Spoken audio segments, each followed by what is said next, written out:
Hello students, welcome back to Asthana Edutech. This is Vivek Sachan. आपकी physics बनेगी आसान। आज आपके सामने हम कुछ बहुत ही अच्छे, इजी और इम्पॉर्टेंट न्यूमेरिकल लेकर के आए हैं जो कि board exam point of view से बहुत ही मस्ट और इम्पॉर्टेंट न्यूमेरिकल है और बहुत ही इजी हैं।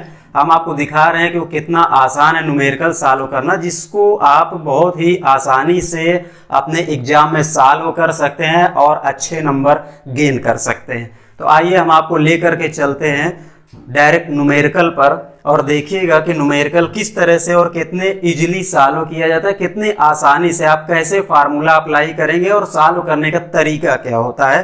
तो आइए चलते हैं। सबसे पहले हम आपको लेकर के न्यूमेरिकल फर्स्ट, यहां देख रहे हैं आप, क्वेश्चन फर्स्ट दिख रहा है। At what distance from a concave mirror of focal length 20 centimetre should an object be placed to obtain a real image of same size. आप क्वेश्चन पे ध्यान दीजिएगा, क्वेश्चन पे क्या लिखा हुआ है। At what distance from a concave mirror, तो आपको ध्यान देना है, एक ये वर्ड लिखा है concave mirror.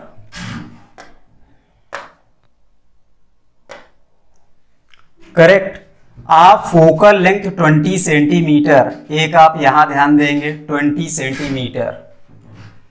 Should an object be placed, means object को कहां पर उसके सामने रखा जाए, to obtain a real image of same size, माने कि इमेज कैसी है। देखिए एक यहां पर ये आपको वर्ड दिख रहा है रियल इमेज, क्योंकि आपको मालूम है कि कॉन्केव मिरर में रियल एंड वर्चुअल दोनों टाइप की इमेज फॉर्म होती है, बट यहां पर क्वेश्चन में कह रहा है रियल इमेज, वो भी कैसे, ऑफ सेम साइज, माने कि ऑब्जेक्ट की ही साइज का होना चाहिए।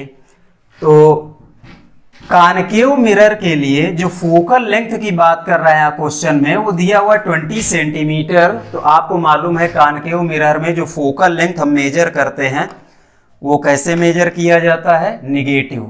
तो F इज इक्वल टू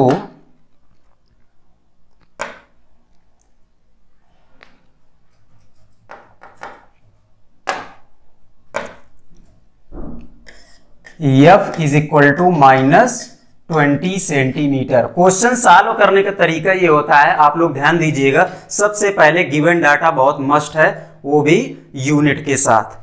तो कॉन्केव मिरर की बात हो रही है, फोकल लेंथ गिवन है 20 सेंटीमीटर, तो F is equal to -20 centimetre. Should an object be placed, object को मिरर के सामने कहां पर रखा जाए, तो यहां पर ऑब्जेक्ट डिस्टेंस की बात हो रही है, मींस U आपको मेजर करना है, ये फाइंड करना है। करेक्ट। और क्या दिया है इसमें, to obtain a real image of same size, उसी साइज का इमेज आपको फाइंड करना है। इसका मतलब कि जो मैग्निफिकेशन है, मैग्निफिकेशन कितना हो जाएगा, अगर हम यहां पर object height this equal to h1 take कर लें और ये image height this equal to h1, दोनों इक्वल है, सेम साइज का है, तो इसका मतलब कि इमेज हाइट भी h1 है, ऑब्जेक्ट हाइट भी h1 है। तो यहां पर देखिए, आपको ध्यान देने वाली बात है कि बिना किसी कैलकुलेशन के ही डायरेक्ट आपको आंसर मिल गया कि ऑब्जेक्ट को कहां पर रखा जाए, क्योंकि रे डायग्राम में आपने पढ़ रखा है, when an object placed at the centre of curvature of concave mirror then image found at the centre of curvature, वो भी कैसे, of same size of the object. Real भी होता है। तो रे डायग्राम आपने जो बनाया था उसमें आपने देखा था कि जब ऑब्जेक्ट को मिरर के सेंटर ऑफ कर्वेचर पर रखते हैं तो उसी साइज का और कैसा real and inverted image form होता है। तो यहां पर देखिए, अगर आपने थ्योरी के कॉन्सेप्ट सभी पढ़ रखे हैं, सभी थ्योरेटिकल कॉन्सेप्ट क्लियर हैं, तो यहां आपको किसी भी कैलकुलेशन की कोई जरूरत नहीं है, आप डायरेक्ट बता सकते हैं ऑब्जेक्ट को कहां रखा जाएगा, object placed at centre of curvature, हो गया आंसर। इसके लिए करेक्ट। मेरी प्रीवियस वाली वीडियो को उठा कर देख लीजिएगा, जो कि डिस्क्रिप्शन में लिंक मैंने दे रखा है। और इस सॉल्यूशन के लिए ये जो है, इसके लिए आप हमारे प्रीवियस वीडियो को एक बार वॉच करिएगा, उसमें सारे रे डायग्राम हमने एक्सप्लेन किए हुए हैं, उसमें आपको आंसर मिल गया। आप यहाँ पर देखिए किसी भी कैलकुलेशन की कोई नीड नहीं है, डायरेक्ट थ्योरी के कॉन्सेप्ट पर गए और आपका आंसर सामने आ गया। अब यहाँ पर देखिए question number 2, power of lens is -1.5 dioptre, find its focal length. अब यहाँ पर आपको मालूम है focal length is the reciprocal of power, माने कि फोकल लेंथ और पावर ये दोनों एक दूसरे का रेसिप्रोकल होते हैं। Means focal length and power जो रिलेशन होता है दोनों में, P is equal to 1/f, therefore F is equal to 1/P, this equal to 1/-1.5। Dioptre है तो ये फोकल लेंथ किस में आएगा, मीटर में, means it can be written as 10/15, correct. इसमें अगर हम 100 का मल्टीप्लाई कर देते हैं तो ये क्या बन जाता है आपका, सेंटीमीटर में, means F is equal to -1000 divide by 15। इसको आप डिवाइड कर लेंगे तो ये आपका जो भी फोकल लेंथ आएगा ये किस में आता है, सेंटीमीटर में। देखिए कितना इजी है। ये आपके सामने ये दो कैलकुलेशन आ गए। अब चलिए क्वेश्चन नंबर 3 में आते हैं। A mirror has focal length +10 centimetre, what type of mirror is it. माने कि किसी भी मिरर की जो फोकल लेंथ है वो +10 सेंटीमीटर मेजर की गई है, तो मिरर का टाइप क्या होगा। तो मिरर आपने पढ़ रखे हैं, देखिए यहां पर आप प्रीवियस वीडियो को वॉच करिएगा, उसमें जो आपने मिरर का स्टडी किया,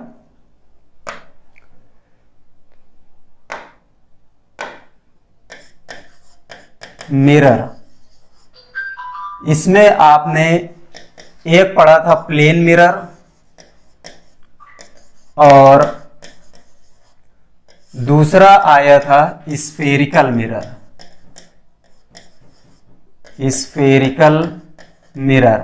और इस स्फेरिकल मिरर में भी आपने दो टाइप पढ़े, एक कॉनकेव था, कॉनकेव मिरर, और दूसरा है आपका कॉन्वेक्स मिरर। इसमें आपने वीडियो में देखा कि प्लेन मिरर का जो फोकल लेंथ होता है ये तो आपका इनफाइनाइट होता है, कॉनकेव मिरर का फोकल लेंथ जो भी मेजर करते हैं वो निगेटिव होता है, कॉन्वेक्स मिरर के लिए फोकल लेंथ पॉजिटिव मेजर करते हैं। अब यहां पर आप क्वेश्चन में जाइए, इसका फोकल लेंथ जो दिया गया है ये कितना है, F is equal to +10 centimetre. इसका मतलब आंसर आपको मिल गया। मिरर किस टाइप का होगा, कौन सा टाइप है ये, कॉन्वेक्स मिरर, मींस आंसर में आप क्या लिखेंगे, डायरेक्ट कॉन्वेक्स मिरर, करेक्ट। तो आइए question number 4, An object of size 2 centimeter is placed at 25 centimeter in front of concave mirror if magnification produced by mirror is 4। अब यहां पर देखिए गिवन डाटा में जाते हैं। क्वेश्चन सॉल्व करने का तरीका होता है, सबसे पहले आप जो भी डाटा गिवन है उसको आप यहां पर इंडिकेट करिए। An object of size, तो ऑब्जेक्ट की जो साइज है h1, object size h1 this equal to 2 centimetre, is placed at 25 centimetre in front of concave mirror. इस पे ध्यान दीजिएगा, मिरर कौन सा है, कॉनकेव। इसमें ऑब्जेक्ट को 25 सेंटीमीटर उसके सामने रखा गया है, तो ये आपका वैल्यू है u -25 सेंटीमीटर। आप साइन कन्वेंशन के लिए एक बार वीडियो जरूर वॉच कर लीजिएगा, बहुत इजी है। If magnification produced by mirror is 4, magnification m this equal to 4, what is the size of image. Image की साइज जो है, साइज ऑफ इमेज H2 ये आपको फाइंड करना है। तो इसमें एक फार्मूला आपने पढ़ रखा है लीनियर मैग्निफिकेशन के लिए। तो मिरर कौन सा है? कॉनकेव। इसमें रियल और वर्चुअल दोनों इमेज फॉर्म हो सकती है। यहां पर आपको ऑब्जेक्ट साइज भी दिया है, इमेज साइज आपको फाइंड करना है, और भी कुछ दिया हुआ है 2 सेंटीमीटर प्लेस्ड एट 25 यू की वैल्यू दिया हुआ है। तो यहां पर एक रिलेशन होता है linear magnification m is equal to H2 upon H1 this equal to minus V upon U, क्योंकि मिरर की बात हो रही है। अगर लेंस की बात होती तो यहां पर प्लस V अपॉन U होता है। तो यहां पे देखिए H2 आपको ये m की वैल्यू तो दिया गया है 4 this is equal to H2 की वैल्यू फाइंड करना है डिवाइड बाई H1 ये आपका 2 दिया गया है। तो H2 की वैल्यू यहां से क्रॉस मल्टीप्लाई करिए तो H2 की वैल्यू हो गई 4 into 2 this equal to 8 centimetre. इसका मतलब कि larger than object image form हो रही है। करेक्ट। तो आपको केवल एक ही आंसर इसमें निकालना था, what is the size of image. Image की साइज फाइंड करना है तो आप केवल इन दोनों टर्म की कंपेयर कर देंगे। यहां से साइज ऑफ इमेज आपने फाइंड कर लिया।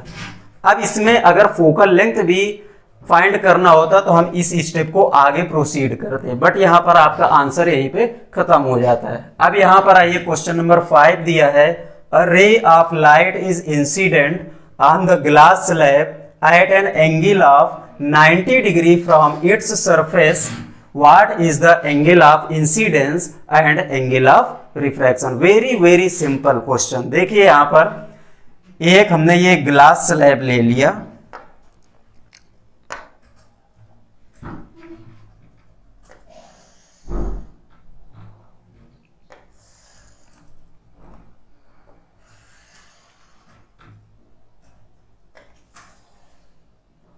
ये ग्लास स्लैब।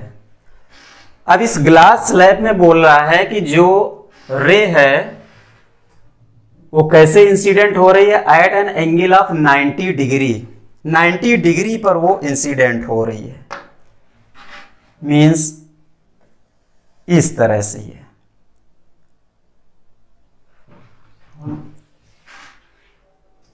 तो आपको हमने एक चीज बताई थी, जब कोई लाइट रे है वो वर्टिकल अगर किसी भी सरफेस पर इंसिडेंट होती है तो सेम पाथ पर उसी तरह या तो उस सरफेस को क्रॉस कर जाती है, माने कि दूसरे मीडियम में एंटर करती है। अगर रिफ्रैक्शन हो रहा है या रिफ्लेक्शन का केस होता है तो वो सेम पाथ पर रिटर्न हो जाती है। तो यहां पर देखिए नॉर्मल के ये पैरेलल हो गई। नॉर्मल क्योंकि आप सरफेस के परपेंडिकुलर ड्रा करते हैं, इसका मतलब कि जो एंगल ऑफ इंसिडेंस है आई, ये आपका क्या हो जाएगा 0 डिग्री।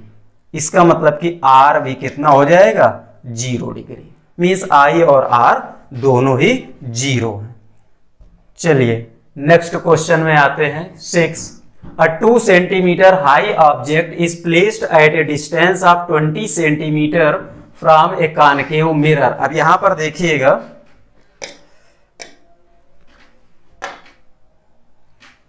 यहां पर 2 सेंटीमीटर हाई ऑब्जेक्ट, एक तो ये गिवन डाटा में है आपका, placed at a distance of 20 centimetre from a concave mirror, माने कि object height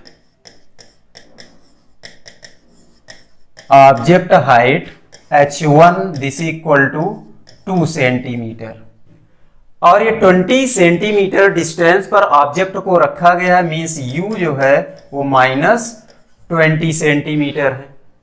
a real image is found at 40 centimetre from the mirror. Mirror से 40 सेंटीमीटर के डिस्टेंस पर एक रियल इमेज फॉर्म होती है, means V is equal to, देखिए mirror कैसा है कॉनकेव, इमेज कैसी फॉर्म हो रही है रियल इमेज, और रियल इमेज कहां फॉर्म होती है in the side of object, माने कि ऑब्जेक्ट की ही साइड पर इमेज फॉर्म होती है। इसका मतलब रियल इमेज के लिए यहां भी निगेटिव साइन लगाएंगे। V is equal to -40 centimetre from the mirror, calculate the focal length of the mirror. ये फोकल लेंथ f आपको कैलकुलेट करना है। तो इसके लिए मिरर फार्मूला यूज करते हैं 1/f this equal to 1/v plus 1/u means 1/f this is equal to -1/40 minus 1/20। यहां पर देखिए एलसीएम टेक कर लेते हैं 1/f this equal to LCM हो गया 40 मीन्स -1 -2 तो 1/f this equal to -3/40 means f is equal to -40/3 centimetre. ये हो गया आपका फोकल लेंथ। देखिए कितना आसान है न्यूमेरिकल सॉल्व करना, बट ये तभी हो सकता है जब आपको थ्योरेटिकल कॉन्सेप्ट बहुत अच्छे ढंग से क्लियर होंगे। देखिए next question 7, light enters from air to glass having refractive index 1.5, calculate speed of light in glass. As you know that speed of light in air is 3 × 10⁻8 metre per second. ये आपको मालूम है, question में नहीं भी दिया गया है तो भी आपको पता है कि इलेक्ट्रोमैग्नेटिक वेव की जो स्पीड होती है, speed of light in air, ये हो गया आपका v1 this equal to 3 × 10⁸ metre per second. Refractive index given है mu is equal to 1.5। Calculate the speed of light in glass. Speed of light in glass this equal to v2 और यही value हमें calculate करना है। तो refractive index mu this equal to speed of light in air means v1/v2, correct. Cross multiply करेंगे इसका तो यहां से ये वैल्यू आपको मिलती है v2 दिस इक्वल टू v1/म्यू।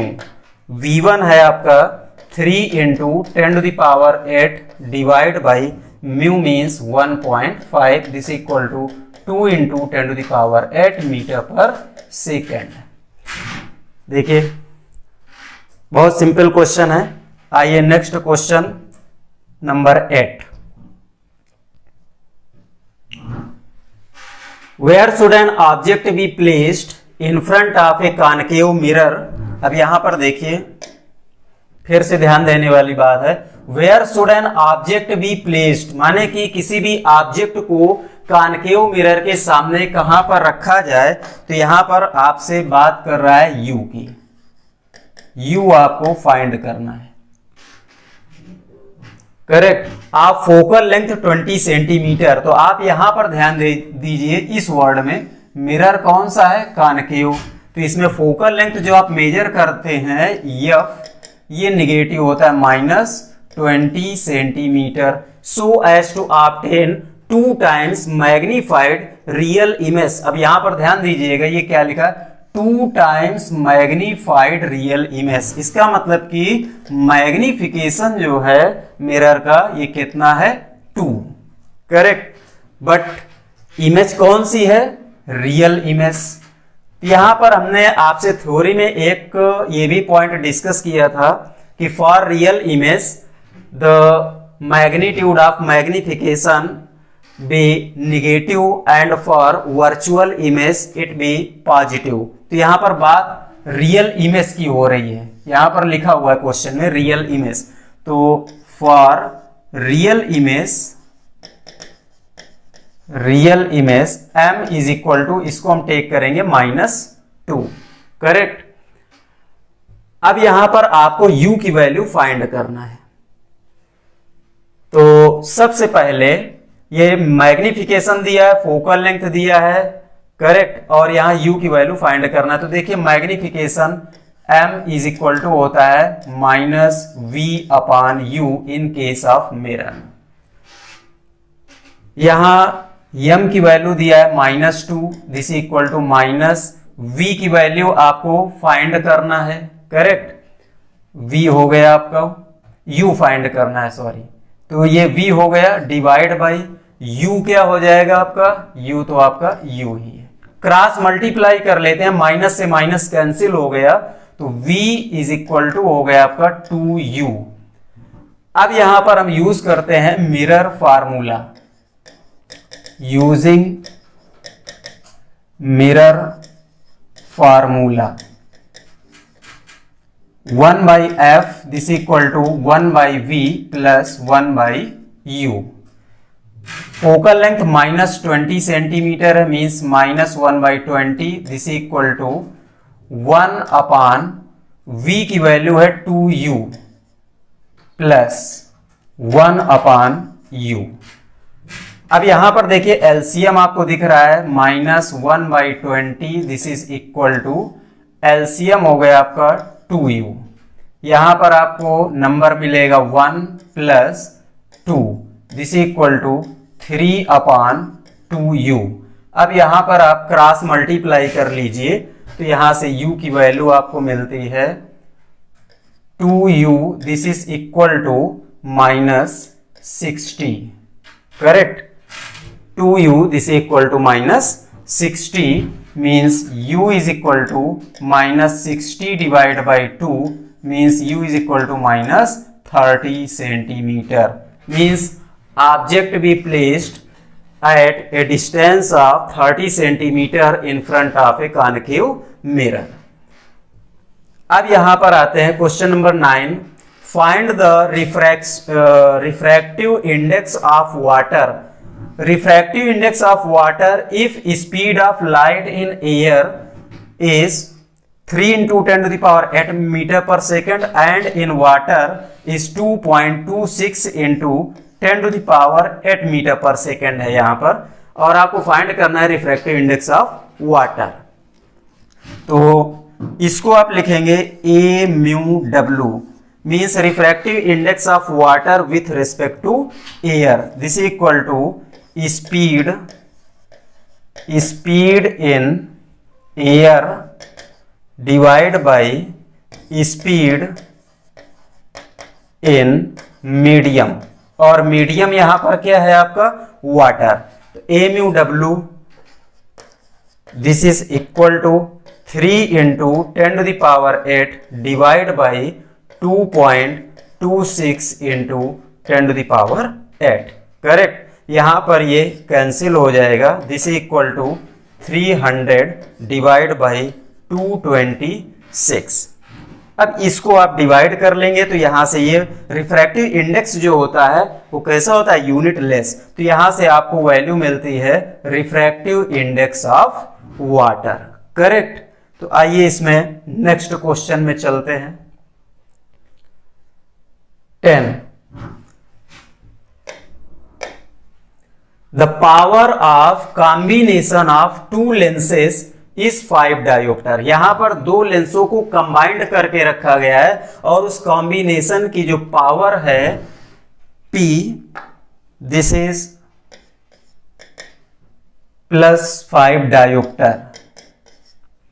ये if the focal length of one lens is 15 centimetre, माने एक लेंस की फोकल लेंथ जो है f1 this equal to 15 centimetre. Find the nature and focal length of other lens.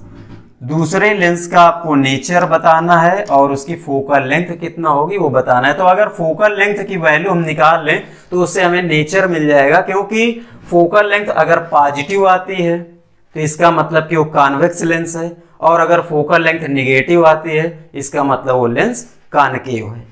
तो यहां पर देखिए कंबाइंड जो पावर दिया है 5 डायोप्टर है, तो फोकल लेंथ फाइंड करते हैं कॉम्बिनेशन की।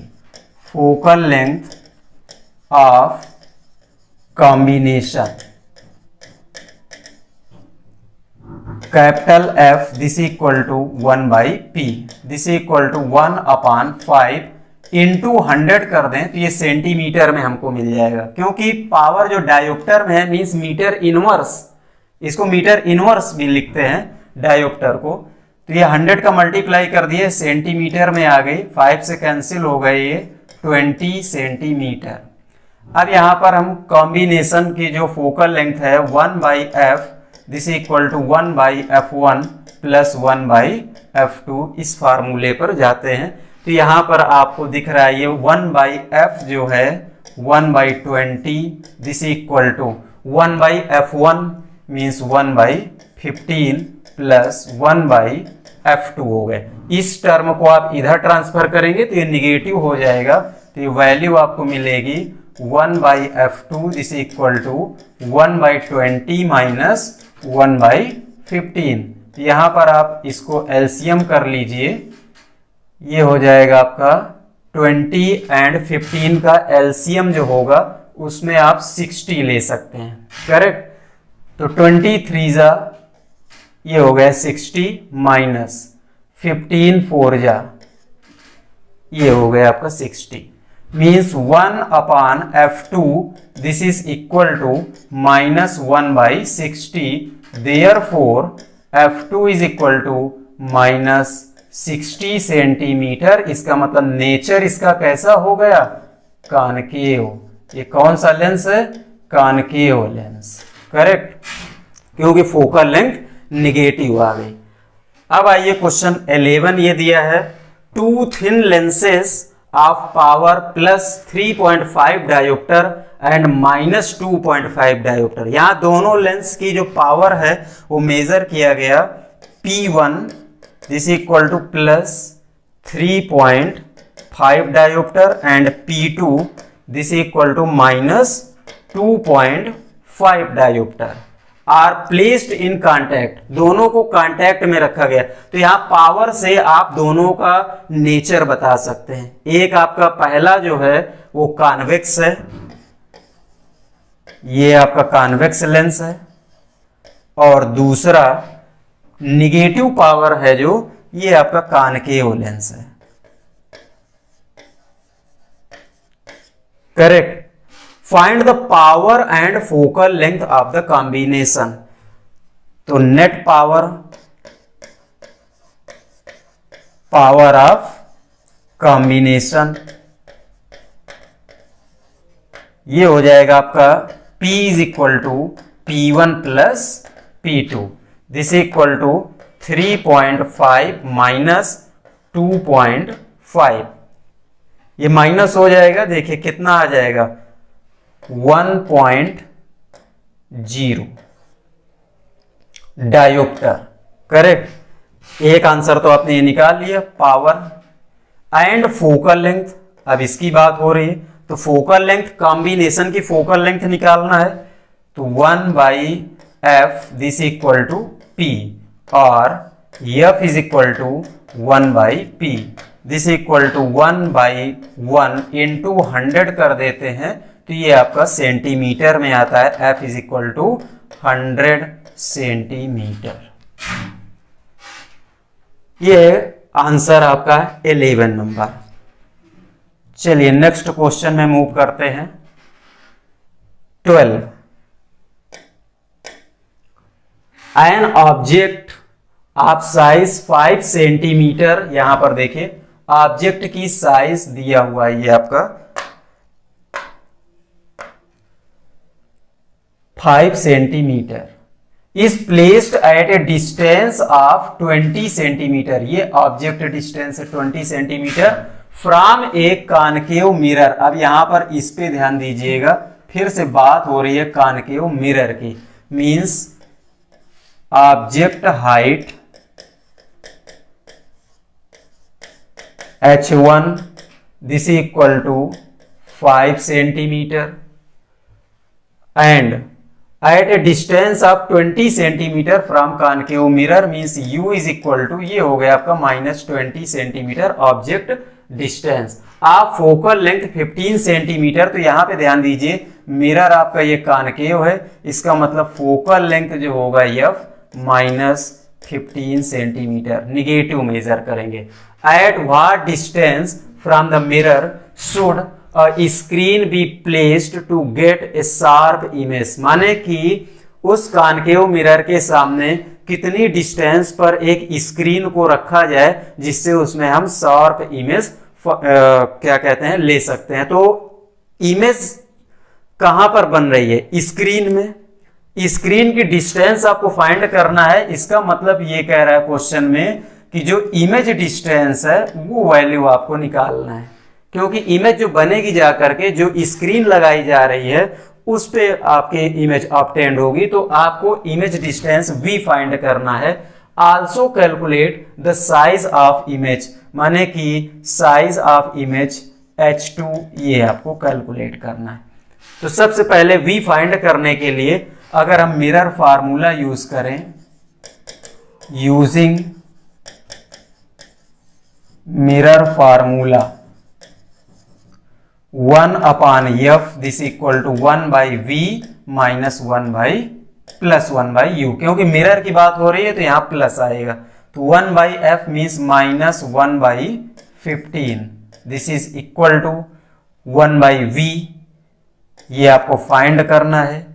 u की वैल्यू -20 है तो ये -1/20।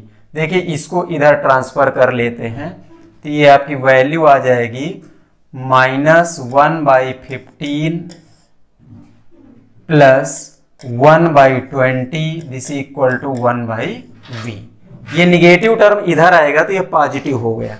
यहां पर एलसीएम इस नंबर का टेक कर सकते हैं आप 60, तो -4 plus 3 this equal to 1/v। -4 plus 3 means -1/60 means 1/v this equal to -1/60 means v is equal to -60 centimetre. यानी कि इमेज जो फॉर्म होगी स्क्रीन पर या स्क्रीन को कहां लगाना होगा, मिरर से 60 सेंटीमीटर की डिस्टेंस पर। दूसरा आंसर आपको फाइंड करना है साइज ऑफ इमेज h2, तो उसके लिए आप मैग्निफिकेशन का फार्मूला यूज करेंगे h2 divide by h1 this equal to -v/u। यहां पर देखिए h2 आपको फाइंड करना है, h1 की वैल्यू दी गई है 5 सेंटीमीटर, मींस इसको आप लिख सकते हैं h2 divide by 5 this is equal to v की वैल्यू है आपकी -60 डिवाइड बाई u की वैल्यू आपको दिख रही है -20। आ गया answer correct. h2 divide by 5 this is equal to ये हो गया आपका -3 means h2 this equal to -15 centimetre. यहां पर देखिए ऑब्जेक्ट हाइट थी 5 सेंटीमीटर, इमेज हाइट आ गई आपकी -15 सेंटीमीटर। माइनस का मतलब ये है कि आंसर आपका वेरीफाई यहां से हो जाता है। निगेटिव साइन ये इंडिकेट करता है कि image is real and inverted, image real है और इन्वर्टेड है। करेक्ट। क्वेश्चन नंबर 13 में आइए, अ कॉन्वेक्स मिरर। अब यहां पर देखिएगा, इस वर्ड पे ध्यान दीजिएगा, ये कॉन्वेक्स मिरर की बात हो रही है। Has radius of curvature 3.5 metre, means convex की बात हो रही है तो रेडियस ऑफ कर्वेचर जो होगा वो पॉजिटिव होगा +3.5 metre. If the mirror locates the image at 10 metre behind the mirror, माने कि इसमें जो इमेज फॉर्म हो रही है वो 10 मीटर बिहाइंड द मिरर, इसका मतलब वर्चुअल इमेज है, क्योंकि वर्चुअल इमेज हमेशा मिरर के पीछे बनती है। तो v की वैल्यू जो है वो इसमें है +10 metre. Find the position, nature and size of image. तो देखिए पोजीशन ये तो आपका 10 मीटर बिहाइंड, ये तो दिखा रहा है करेक्ट। नेचर, तो नेचर कैसा हो गया आपका, ये है आपका वर्चुअल। साइज ऑफ इमेज, तो साइज किस साइज का बन रहा है, इसके लिए रेडियस ऑफ कर्वेचर ये 10 सेंटीमीटर। तो आपको रे डायग्राम पर जाना होगा और आपका आंसर वहीं पर मिल गया। रे डायग्राम आप प्रीवियस वीडियो हमारा वॉच करिएगा, उसमें हमने आपको बताया था कि कॉन्वेक्स मिरर में कहीं भी ऑब्जेक्ट को रखा जाए उसके पीछे एक ही इमेज बनता है, वो भी कैसा, virtual and erect, always smaller than object, हमेशा ऑब्जेक्ट से छोटा होता है। तो आप यहां साइज जो लिखेंगे तो साइज में आपको लिखना पड़ेगा virtual erect and smaller than object, smaller than object. Correct, मिल गया आपका आंसर। तो यहां पर देखिए कहीं कोई डिफिकल्टी नहीं है, सारे कॉन्सेप्ट जितने आ रहे हैं वो सब थ्योरेटिकल कॉन्सेप्ट हैं, सब थ्योरी से ही आपके आंसर निकल के आ रहे हैं सामने। चलिए नेक्स्ट क्वेश्चन में आते हैं। 14 find the equivalent resistance in the given picture. यहां पर आपको एक पिक्चर दिख रही है जिसमें हमें इक्विवेलेंट रेजिस्टेंस फाइंड करना है। तो यहां पर ये बैटरी लगाई गई है जिसका पोटेंशियल जो है ये आपको दिख रहा है यहां पर V वोल्ट का। ये बैटरी लगी हुई है,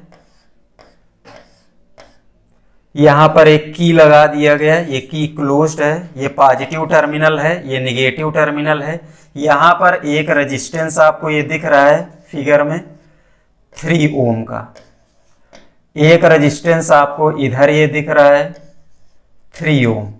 यहां पर एक ये नोड दिख रहा है, इस नोड से करंट का डिवीजन होगा। एक रेजिस्टेंस आपको सर्किट में यहां पर दिख रहा है ये 2 ओम, दूसरी करंट इधर पास कर रही है, ये रेजिस्टेंस आपको दिख रहा है 2 ओम।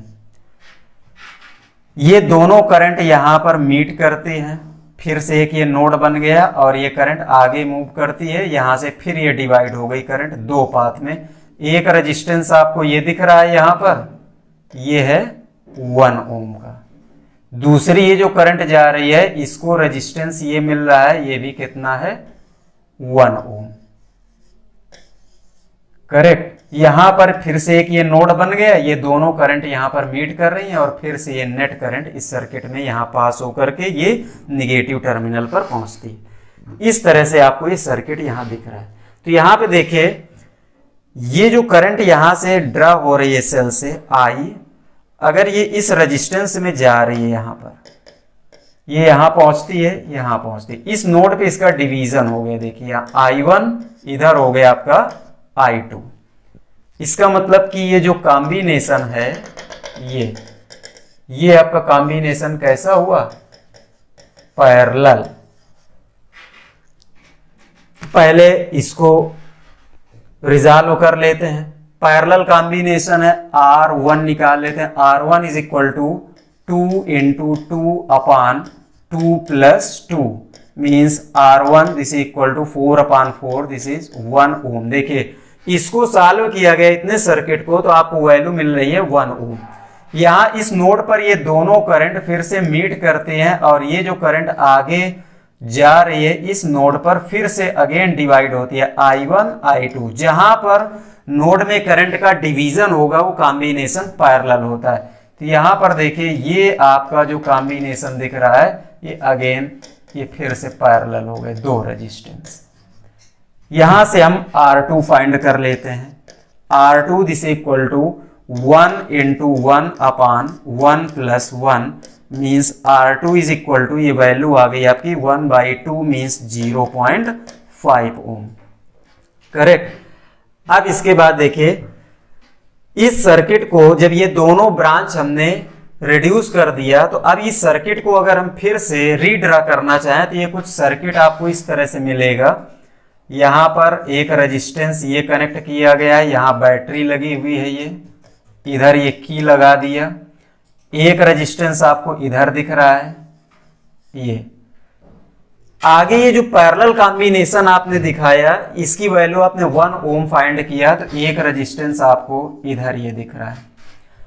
आगे इस नोड पर आए तो इसको आपने रिजॉल्व किया, ये 0.5 ओम एक रेजिस्टेंस आपको फिर से ये दिख रहा है और ये सर्किट इस तरह से यहां पर मीट कर रहा है। करेक्ट। अब यही सर्किट जो बना हुआ था ये इस तरीके से आपके सामने आ गया।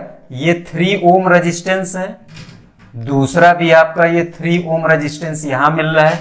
इस पैरेलल कॉम्बिनेशन का ये रेजिस्टेंस जो आया 1 ओम इधर आपको ये दिख रहा है और इस सर्किट को रिजॉल्व किया इतनी ब्रांच को, तो ये 0.5 ओम आपको यहां पर दिख रहा है। देखिए सर्किट रिजॉल्व हो गया। जब तक सर्किट का रिजॉल्यूशन नहीं आता तब तक आपको फिगर बहुत क्रिटिकल लगता है। अब यहाँ पर देखिए कितना आसान हो गया सॉल्व करना। अब आप इक्विवेलेंट रेजिस्टेंस बहुत इजीली फाइंड कर लेंगे। यहाँ से करंट ड्रा हो रही है इस बैटरी से, ये 3 ओम में जाती है, अगेन फिर इसको 3 ओम रेजिस्टेंस मिलता है, 1 ओम पर जाती है, फिर 0.5 ओम पर जाती है ये, इसके बाद निगेटिव टर्मिनल पे। मींस अब इस सर्किट में कहीं भी करंट का किसी भी पॉइंट पर डिवीजन नहीं हो रहा है। मींस ये अब सभी रेजिस्टेंस किस में आ गए, ये कॉम्बिनेशन कैसा बन गया आपका, series combination. Means R equivalent this equal to 3 + 3 + 1 + 0.5 means R equivalent this equal to 336.7.5 ohm, correct. इस तरह से आप सर्किट को रिजॉल्व करना सीखिए। चलिए नेक्स्ट क्वेश्चन में मूव करते हैं। ये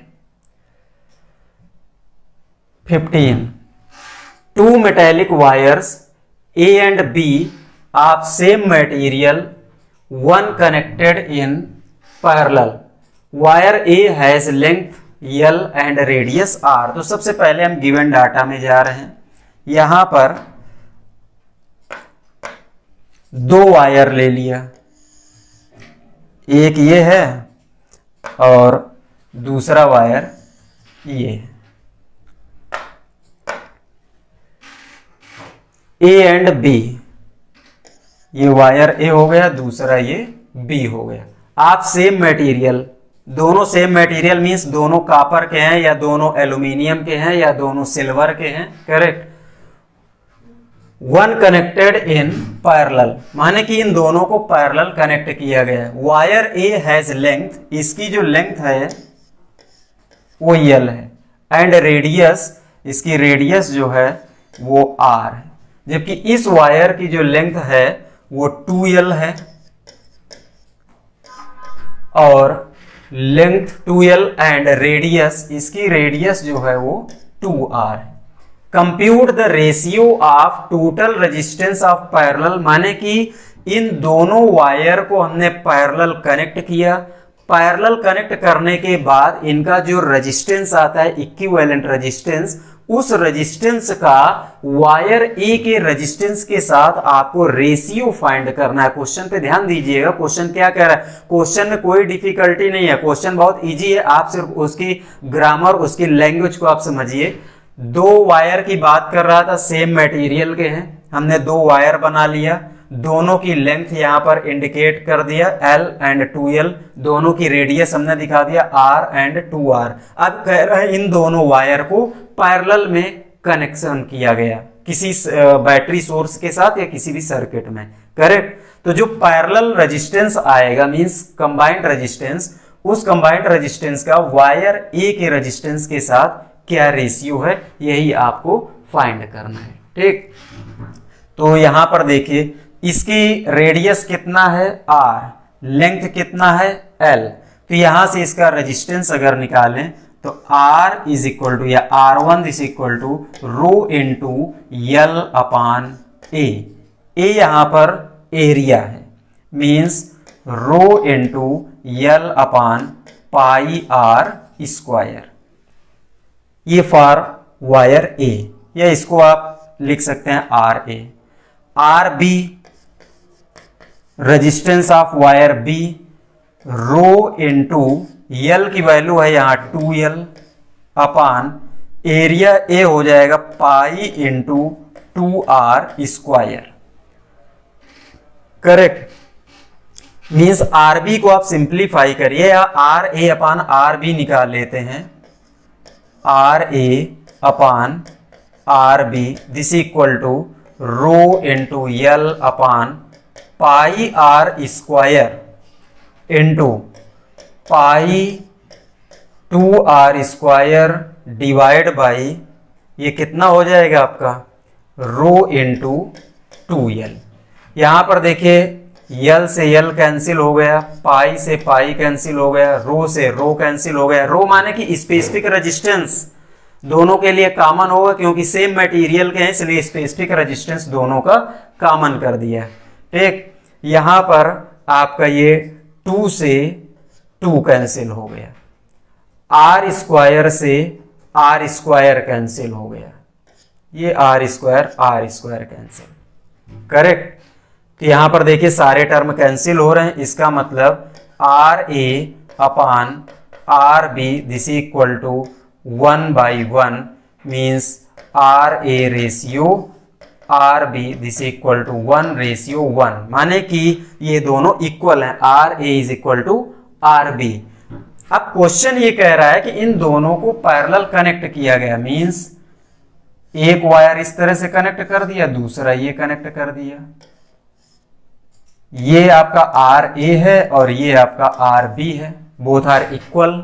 इसको भी हमने आर टेक कर लिया, इसको भी हमने आर टेक कर लिया, means R A this equal to R B this equal to are.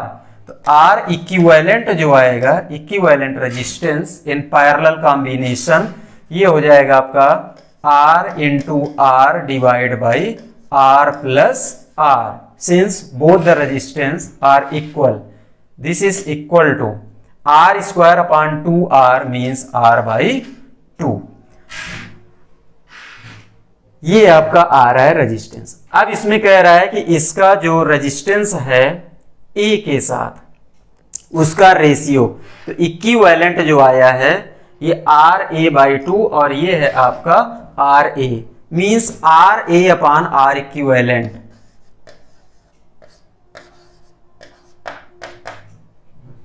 ये कितना है R/2 और इसकी वैल्यू आपने कितना टेक किया R, कैंसिल हो जाएगा ये R से R, तो कितना आ गया आपका 1/2। वेरी सिंपल, जैसा आपका क्वेश्चन में जो स्टेटमेंट लिखा है उसी के अकॉर्डिंग हमने फिगर को ड्रा किया और वो गिवन वैल्यू हमने लिख लिया, और जो जो स्टेप आपसे बोल रहा है उसी स्टेप को हम फॉलो करते हुए चलते हैं और आपका आंसर बहुत ही इजीली निकल जाता है। कोई डिफिकल्टी नहीं, ये सभी बोर्ड एग्जाम के क्वेश्चन हैं और board exam point of view से बहुत ही इंपॉर्टेंट है, ये बिल्कुल आ सकते हैं, करेक्ट। तो आइए नेक्स्ट क्वेश्चन में मूव करते हैं। 16 नंबर,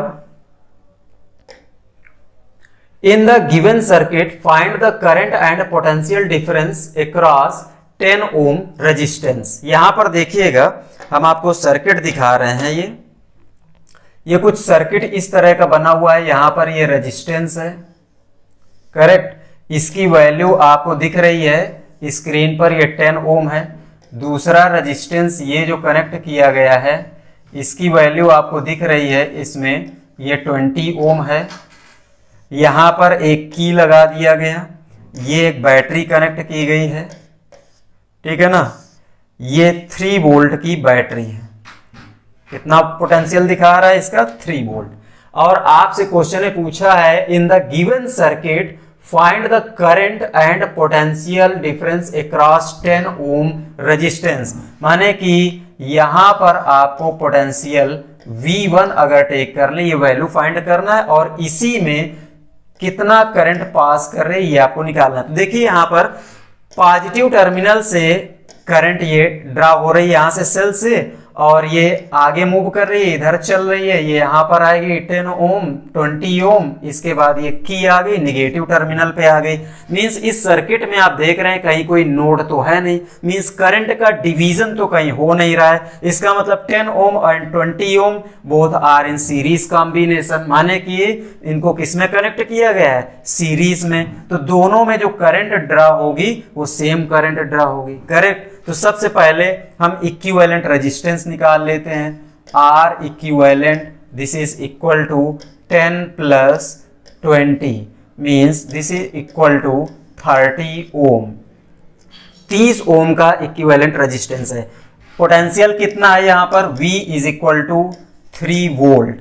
अब यहां से करंट निकालेंगे, करंट इन द सर्किट, इस सर्किट में जो करंट होगी I is equal to V upon R equivalent.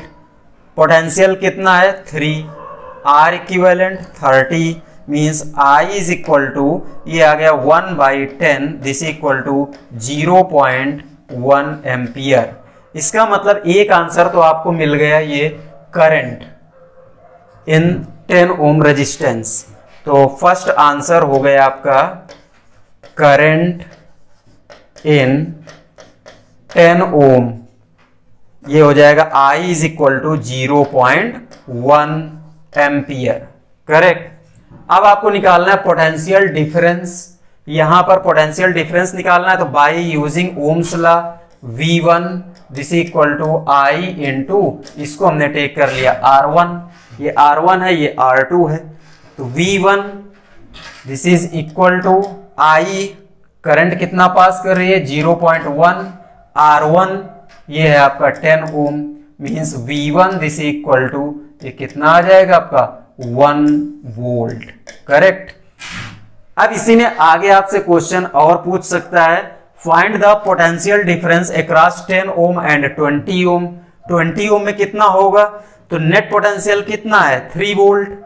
V1 आपने 10 ओम में कितना फाइंड किया 1 वोल्ट, तो यहां पर 20 ओम के अक्रॉस जो पोटेंशियल हो जाएगा वो कितना हो जाएगा 3 volt minus 1 volt this equal to 2 volt. Correct. चलिए क्वेश्चन नंबर 17 में आते हैं। Find the equivalent resistance between the terminal A and B in the given circuit. यहां पर आप ध्यान दीजिएगा, ये आपको सर्किट दिया गया है, ये टर्मिनल A है, एक रेजिस्टेंस यहां पर लगा हुआ है ये 2 ओम, इसके साथ एक रेजिस्टेंस यहां कनेक्ट किया गया, ये आपको दिख रहा है 2 ओम। यहां पर आप देख रहे हैं कि ये नोड बना हुआ है, एक रेजिस्टेंस ये कनेक्ट किया गया 2 ओम, दूसरा रेजिस्टेंस आपका ये कनेक्ट किया गया, ये है आपका 2 ओम। एक नोड आपको यहां पर दिख रहा है। ये सर्किट में जितने भी रेजिस्टेंस कनेक्ट किए गए हैं वो सभी आपको 2 ओम दिख रहे हैं, ये भी 2 ओम है, ये भी 2 ओम।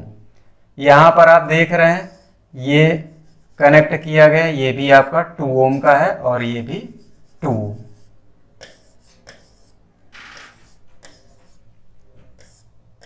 ये आपका टर्मिनल B दिख रहा है। तो equivalent resistance between A and B, A और B के बिटवीन इक्विवेलेंट रेजिस्टेंस फाइंड करना है। तो हमारा इनिशियल पॉइंट ये है A और फाइनल पॉइंट ये है B, मींस हमको A से चलना है और B तक जाना है। देखिए किसी भी सर्किट को रिजॉल्व करने का तरीका ये होता है, इक्विवेलेंट रेजिस्टेंस आपको जब भी फाइंड करना हो तो सर्किट का रिडक्शन सीखिए पहले, और सर्किट को किस तरह से रिड्यूस किया जाता है ये आप यहाँ पर स्टेप फॉलो करते जाइए, देखते जाइए कि क्या कर रहे हैं। RAB ये वैल्यू आपको फाइंड करना है, ये इनिशियल पॉइंट है, यहां से चलेंगे, इस नोड पर करंट का डिवीजन हो रहा है, देखिए 2 पाथ में, इसका मतलब कि ये ब्रांच और ये ब्रांच दोनों पैरेलल होंगी, जहां भी करंट का डिवीजन होगा वो ब्रांच पैरेलल हो जाती है। ये जो करंट आ रही है इस नोड पर, इसका फिर से डिवीजन हो गया, यहां पर 2 पाथ में अगेन फिर से डिवाइड हो गई, मींस ये जो कॉम्बिनेशन है आपका ये क्या है पैरेलल। सिमिलरली जितना भी आप देख रहे हैं यहां पर ये भी उसी तरह स्टेप यहां भी है, वही स्टेप यहां भी दिख रहा है, सेम वही स्टेप यहां भी दिख रहा है। इसका मतलब कि ये सभी क्या है, ये भी पैरेलल है, ये भी पैरेलल है, ये भी पैरेलल है, ये भी पैरेलल है। तो ऐसा करते हैं, सबसे पहले हम स्टेप फर्स्ट R1 निकाल लेते हैं। 2 into 2 upon 2 plus 2 means R1 this equal to 4 upon 4 1 ohm हो गया। इसको सॉल्व करें, R2 this equal to 2 into 2 upon 2 plus 2 this equal to 1 ohm. इस थर्ड स्टेप को सॉल्व करें, R3 this equal to 2 into 2 upon 2 plus 2 this equal to 1 ohm. Fourth step को solve करेंगे, 2 into 2 upon 2 plus 2 this equal to 1 ohm. अब अगर इस circuit को हम फिर से रीड्रा करना चाहें तो यही सर्किट जो हमारा मिलेगा वो देखिए किस तरह से आता है। यहां पर ये टर्मिनल A है, इधर ये ब्रांच जो है 2 एंड 2 ओम की, इसका इक्विवेलेंट आपने 1 ओम निकाल लिया। तो एक रेजिस्टेंस यहां दिख रहा है, दूसरा रेजिस्टेंस यहां दिख रहा है, एक रेजिस्टेंस इधर हो गया, एक रेजिस्टेंस आपका इधर हो गया। यहां पर आपको ये B दिख रहा है, ये A हो गया, ये B। 1 ओम 1 ओम 1 ओम 1 ओम। देखिए इसी सर्किट को, जो आपको बहुत डिफिकल्ट सर्किट लग रहा था, उसको कितना इजी तरीके से आपने इस तरीके से रिजॉल्व कर दिया। छोटा हो गया सर्किट। अब यहां पर फिर से देखिए, हम टर्मिनल A से मूव करते हैं, इस नोड पर आते हैं, तो यहां करंट का डिवीजन हो रहा है दो पाथ में। एक करंट ये इधर जा रही है, दूसरी करंट ये इधर आ रही है। इसका मतलब कि ये जो कॉम्बिनेशन है ऊपर का, ये सीरीज हो गया, नीचे वाला भी सीरीज हो गया। मींस अब यहां पर हम फाइंड कर लेते हैं R dash this equal to 1 plus 1 this equal to 2 ohm and R double dash this equal to 1 plus 1 this equal to 2 ohm. अब इस सर्किट को हम फिर से अगर रीड्रा करें तो यहां पर देखिए, ये टर्मिनल A है, एक रेजिस्टेंस आपको इधर मिल रहा है और दूसरा रेजिस्टेंस आपको इधर ये दिख रहा है। सर्किट छोटा हो गया है, ये आपका A आ गया, ये B। इधर ऊपर आपको दिख रहा है 2 ओम, नीचे भी दिख रहा है 2 ओम। देखिए कितना क्रिटिकल सर्किट जो दिख रहा था, अब वो आपके सामने कितना छोटा हो गया। 2 and 2 both are parallel, means RAB this is equal to 2 into 2 upon 2 plus 2 this equal to 1 ohm answer हो गया। Next,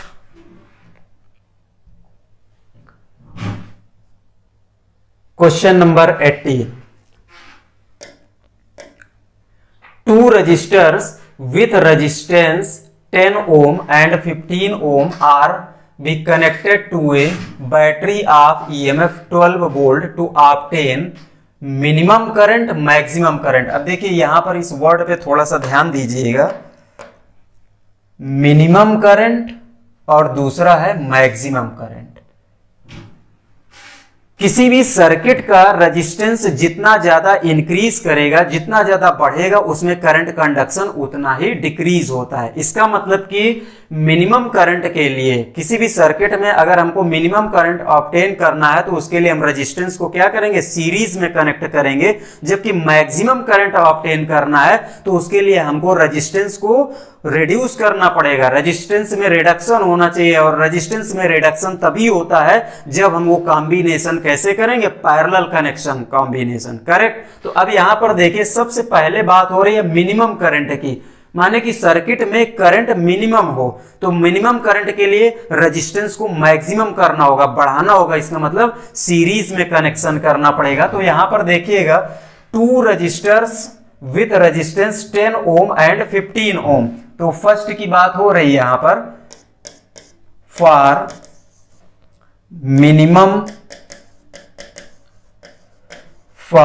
minimum current.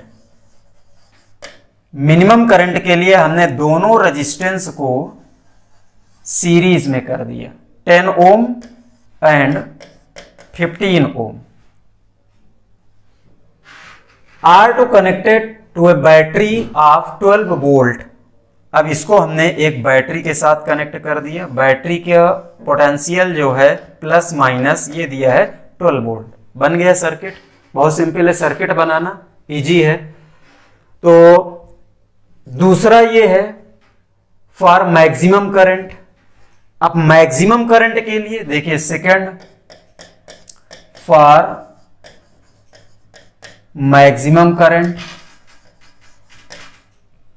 इसके लिए हमें दोनों रेजिस्टेंस को पैरेलल में कनेक्ट करना होगा, क्योंकि करंट तभी बढ़ेगी जब रेजिस्टेंस में रिडक्शन होगा। ये हमने एक बैटरी के साथ इस तरह से कनेक्ट कर दिया, प्लस माइनस, और ये 12 वोल्ट की बैटरी हो गई। ये आपका 10 ओम का है और ये आपका रेजिस्टेंस 15 ओम का है। बन गया ना। देखिए दोनों मिनिमम करंट के लिए आपका ये सर्किट आएगा, जबकि मैक्सिमम करंट के लिए आपका ये सर्किट आएगा। अब यहां पर देखिए, इस पे जाइए, पॉइंट ए जो दिखा रहा है, describe the mode of connecting the resistance in each case. Question ये कह रहा है कि दोनों केसेस के लिए आप कनेक्टिंग मोड, रेजिस्टेंस का जो कनेक्टिंग मोड होगा उसको आप फिगर से डिक्टेट करिए। तो यहां पर देखिए बन गया ना, फॉर मिनिमम करंट आपका ये सर्किट आएगा।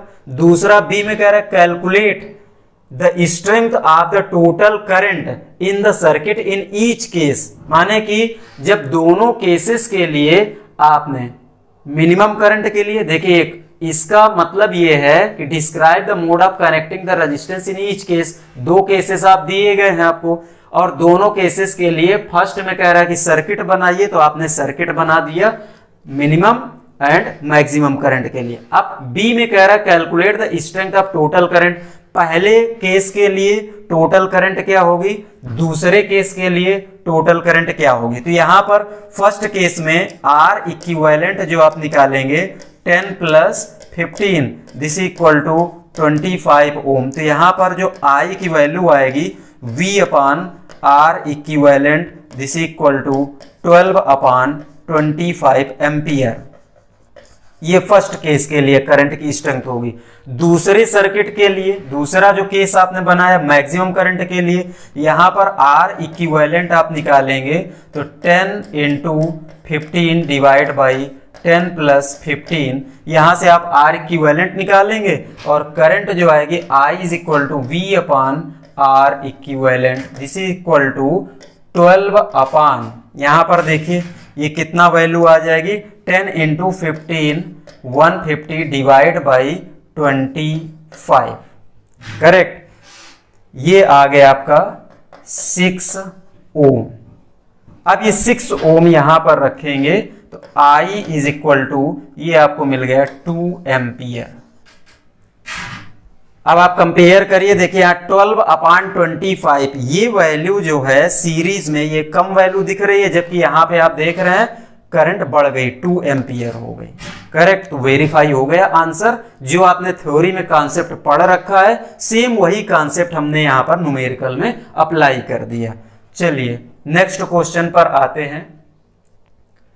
19 how would you connect the 3 resistors each of resistance, यहां पर देखिए ईच ऑफ रेजिस्टेंस 9 ओम, ये आपका ओम है, so that the equivalent resistance of combination is 13.5 ohm and second में है 6 ओम। क्वेश्चन का मतलब समझिएगा, आपको दो रेजिस्टेंस दिए गए हैं, R1 है 9 ओम और R2 जो है वो भी है 9 ओम एंड R3 3 रजिस्टर दिए गए 9 ओम। 3 रजिस्टर्स, इनको कैसे कनेक्ट किया जाए, क्वेश्चन में ये है कि इन तीनों रजिस्टेंसेस को हम कैसे कनेक्ट करें कि पहला जो कॉम्बिनेशन है उससे हमको इक्विवेलेंट जो है वो 13 आर इक्विवेलेंट जो है वो 13.5 ओम वैल्यू मिले, और जबकि सेकंड में जो है वो 6 ओम आपका आंसर है, करेक्ट। तो अब यहां पर देखिए, अब ये सोचने वाली बात है कि हम इनको कैसे कनेक्ट करेंगे। तो आप थ्योरेटिकल कॉन्सेप्ट पर जाइए। जब आप रेजिस्टेंस को सीरीज में कनेक्ट करते हैं 1 2 3, suppose that R1 R2 R3, इसमें डिफरेंट n रेजिस्टेंसेस को आपने सीरीज में कनेक्ट कर दिया। अब इसमें अगर हम ये मान लें कि R1 is smaller and R3 is larger, in case कुछ ऐसा हमने कंसीडर किया, अगर यहां पर ये वैल्यू सबसे कम है और ये वैल्यू सबसे ज्यादा है, अगर आप इसका सीरीज कॉम्बिनेशन में इनको कनेक्ट करेंगे तो जो इक्विवेलेंट रेजिस्टेंस आएगा this is greater than the larger value in the circuit, माने कि जो इक्विवेलेंट रेजिस्टेंस होगा वो लार्जर वैल्यू से भी ज्यादा होगा। तो अब यहां पर आप देखिए, इस थ्योरी को यहां पर अप्लाई करिए तो यहां पर 9 ओम ईच रजिस्टर, माने कि जितने भी रेजिस्टेंस हैं वो सब 9 ओम के हैं, बट आपको इक्विवेलेंट लाना है कितना 13.5। अब यहां पर देखिए 9 9 18 9 अगर R1 plus R2 plus R3, क्योंकि सभी इक्विवेलेंट है तो इसका मतलब 13.5 से वैल्यू आपको ज्यादा मिलती है। इसका मतलब ये तो क्लियर हो गया कि ये तीनों सीरीज में नहीं है। बट अगर मान लेते हैं इन्हीं तीनों रेजिस्टेंसेस को, ये जो है R1 R2 R3, अगर इनको पैरेलल कनेक्ट किया जाए तो इसमें जो इक्विवेलेंट रेजिस्टेंस होता है वो सबसे स्मॉलर वैल्यू जो होगी उससे भी कम होगा। R equivalent is less than R1, माने कि डिफरेंट रजिस्टर हैं, अगर सीरीज में कनेक्ट करते हैं तो इक्विवेलेंट वैल्यू लार्जर वैल्यू से भी ज्यादा होती है, और अगर तीनों को आपने पैरेलल कनेक्ट कर दिया तो इक्विवेलेंट रेजिस्टेंस की वैल्यू स्मॉलर से भी कम आएगी। तो अब यहां पर देखिए हमको वैल्यू दिख रही है ये 13.5 ओम। इसका मतलब कि अगर आप इनको पैरेलल में कनेक्ट करेंगे तब तो 13.5 बिल्कुल आ ही नहीं सकता, एकदम इम्पॉसिबल है, क्योंकि वो 9 से भी कम हो जाएगी वैल्यू, जबकि आपको लाना है 13.5। और अगर आप इन तीनों को सीरीज में कनेक्ट करते हैं तो ये वैल्यू आपकी 27 यानी 13.5 से ज्यादा वैल्यू निकल जाती है। इसका मतलब कि ये तीनों सीरीज में नहीं है। तो ऐसा करते हैं कि अगर कुछ इसका कॉम्बिनेशन हम इस तरह से बनाएं कि एक रेजिस्टेंस को सीरीज में कर दें और दो को हम पैरेलल लगा दें, इस तरह से। यही एक हमारे पास रास्ता बच रहा है, और कोई वे नहीं है हमारे पास, क्योंकि दोनों वे आपने देख लिया। उन दोनों के हिसाब से तो ये हमारा कॉम्बिनेशन, माने कि जो वैल्यू हमको लाना है वो नहीं दिख रही है। ये आपका 9 ओम हो गया, ये आपका 9 ओम हो गया, और इधर ये भी 9 ओम हो गया। अब यहां पर देखिए ये जो कॉम्बिनेशन है ये आपका पैरेलल है। तो अगर यहां पर हम पहले पैरेलल वैल्यू निकाल लें, R dash 9 into 9 upon 9 plus 9 means 81 divide by 18। अगर इसको डिवाइड किया जाए तो ये वैल्यू 18 4 जा 72, ये आ रहा है 0.5। देखिए रिमाइंडर बचेगा 72 9 और 18 पचे 90 मीन्स 18 5 जा 90। इसका मतलब 4.5 की वैल्यू आ रही है डिवाइड करने पे। तो ये आपके इक्विवेलेंट यहां पर जो दिख रहा है वो 4.5 दिख रहा है। उसके बाद अगर इसको हम सीरीज में लगा दें तो R इक्विवेलेंट ये 9 प्लस 4.5 मीन्स ये आपका क्या मिल गया 13.5। तो देखिए कितना इजी है, आपको ये कंडीशन दे दिया, आपने थ्योरेटिकल कंडीशन से इसकी कंपेयर कर दिया, और इसके बाद आपको सर्किट दिख गया कि यहां पर कॉम्बिनेशन किस तरह से बनेगा। Question number 20,